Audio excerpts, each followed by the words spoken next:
Welcome, dear students. Myself, Dr. Savita Chahar, Associate Professor, Department of Botany, Government Media Girls College, Udaipur. Today, we are going to study about inheritance of plastids.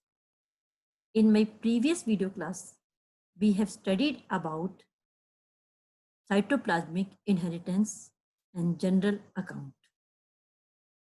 In my previous class, we also studied about the differences between nuclear inheritance and cytoplasmic inheritance.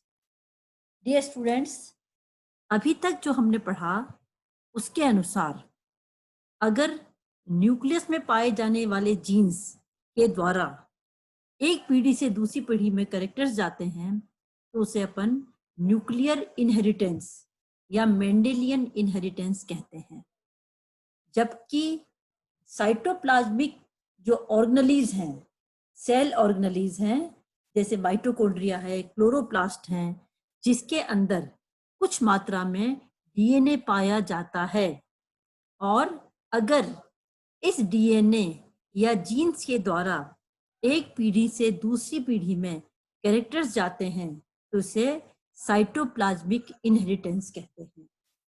और previous classes में मैंने आपको ये भी बताया कि इसे maternal inheritance कहते हैं या यूनिपेरेंटल इनहेरिटेंस भी कहते हैं। एक्स्ट्रा क्रोमोसोमल इनहेरिटेंस भी इसे कहा जाता है। तो साइटोप्लाज्मिक इनहेरिटेंस टॉपिक के अंतर्गत ही आज हम पढ़ेंगे inheritance of plastids. The cytoplasmic inheritance of colour in plant by plastids was first of all described by Orens in 1908 in the 4 o'clock plant Mirabilis jalapa. Mirabilis jalapa आप लोगों का students याद है? पहले हमने किस लिए पढ़ा था, बताइए आप लोग। मिराबिलस जलापा में इनकम्प्लीट डोमिनेंस की भी खोज हुई थी सबसे पहले। इसे 4 o'clock प्लांट भी कहते हैं। In Mirabilis jalapa contains 3 types of leaves and parts. Number 1, full green leaves or branches having chloroplast. Second, white or pale leaves and branches having no chloroplast. And third type of leaves are variegated branches having leucoplast in white area and chloroplast in green patches. मतलब ये है कि mirabilis जलापा के पौधे में 3 तरह की branches पाई जाती हैं। एक होती हैं जिसके ऊपर हरे रंग की पत्तियां लगती हैं, दूसरी होती हैं जो कि पेल या व्हाइट कलर की हैं जिसके अंदर क्लोरोप्लास्ट नहीं पाया जाता है, और तीसरे नंबर की जो है वो वेरीगेटेड। वेरीगेटेड का मतलब है कि क्लोरोप्लास्ट भी पाया जाता है और बीच बीच में वो थोड़े पेल या व्हाइट कलर की भी ल्यूकोप्लास्ट पाए जाते हैं इसके अंदर। तो ये देखा गया कि कई बार ऐसा होता है कि जो प्रोजेनी को जब ये देखा गया कि सबसे पहले जैसे क्रॉस कराया गया तो फीमेल प्लांट जो है वह मान लो ग्रीन कलर की लीव्स वाला है, उसको जब मेल के साथ क्रॉस कराया गया, ऐसे मेल के साथ क्रॉस कराया गया जो जिसपे हरी लीव्स थी, तो ये देखा गया F1 जनरेशन के अंदर सारे ही जो पौधे थे उनकी लीव्स जो कैसे थी, हरे कलर की थी। सेकंड टाइम पर ग्रीन फीमेल लिया और जो व्हाइट या पेल कलर का मेल जो गैमेट था, मेल गैमेट वह किससे लिया, पेल या व्हाइट कलर का जो पत्तियों वाला पौधा था उससे लिया। तो भी ये देखा गया कि F1 जनरेशन में सारे ही पौधे हरे रंग की पत्तियों वाले थे। तीसरे केस में हरी पत्तियों वाली फीमेल को वेरीगेटेड लीफ वाले मेल से क्रॉस कराया गया, तो भी यह देखा गया कि F1 जनरेशन में सारे पौधे हरी पत्तियों वाले थे। तो इसका मतलब कोरेंस ने ये सोचा कि F1 जनरेशन में जो प्रोजेनी है उसकी पत्तियों का जो कलर है वह किसके द्वारा कंट्रोल हो रहा है, फीमेल गैमेट के द्वारा कंट्रोल हो रहा है। इस घटना से जो है साइटोप्लाज्मिक इनहेरिटेंस की खोज हुई, और कोरेंस ने सबसे पहले ये बताया कि कुछ जो एक्सपेरिमेंट हैं जिसके अंदर जो इनहेरिटेंस है वह न्यूक्लियर जीन के द्वारा ना होकर के साइटोप्लाज्म जीन के द्वारा होती है, और इसका सबसे अच्छा उदाहरण जो है वह मिराबिलस जलापा है। इसी तरह से मान लो हमने ऐसे पौधे से का फीमेल गैमेट लिया जिस पर कि वेरीगेटेड लीफ लगी हुई थी। इसका भले आप किसी मेल के साथ में क्रॉस कराइए, हमेशा ही जो F1 जनरेशन में वेरीगेटेड लीफ के अंदर 3 तरह के पौधे मिलेंगे, हरे हो सकते हैं, व्हाइट हो सकते हैं या वेरीगेटेड हो सकते हैं। मतलब यह है कि नेक्स्ट जनरेशन में जो प्रोजेनी होगी उसका फिनोटाइप कौन डिसाइड करता है? फीमेल गैमेट डिसाइड करता है। और फीमेल गैमेट क्यों डिसाइड करता है?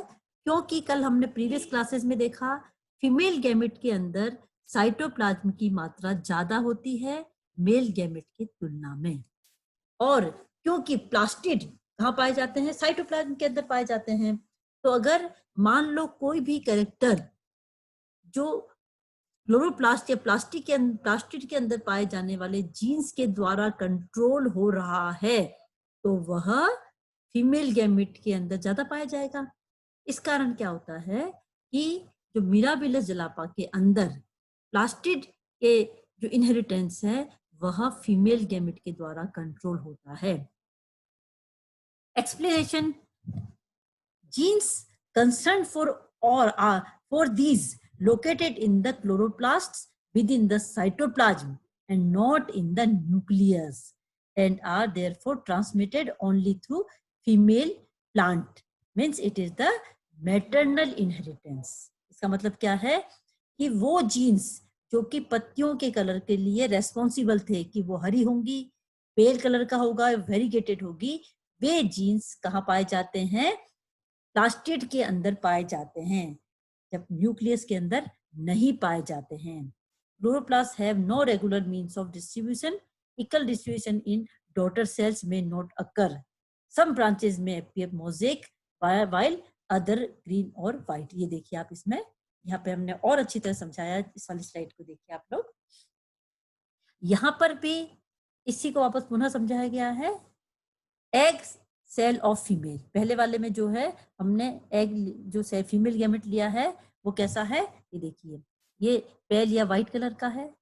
इसके साथ आप मेल गैमेट कोई से भी पौधे का ले लीजिए, भले हरे वाले का ले लीजिए, व्हाइट का ले लीजिए या वेरीगेटेड का ले लीजिए, F1 जनरेशन में हमेशा ही जो पौधे होंगे वो व्हाइट या पेल कलर की पत्तियों वाले ही होंगे।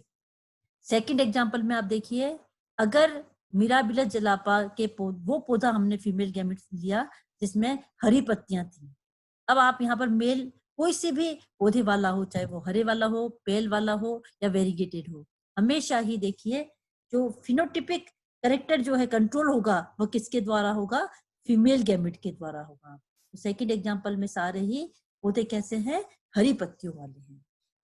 जबकि तीसरे वाले में ये बताया है कि अगर फीमेल गैमेट वेरीगेटेड है और मेल आप कोई सा भी ले लीजिए तो F1 जनरेशन में जो सारे पौधे वो कैसे होंगे? वेरीगेटेड लीफ वाले होंगे।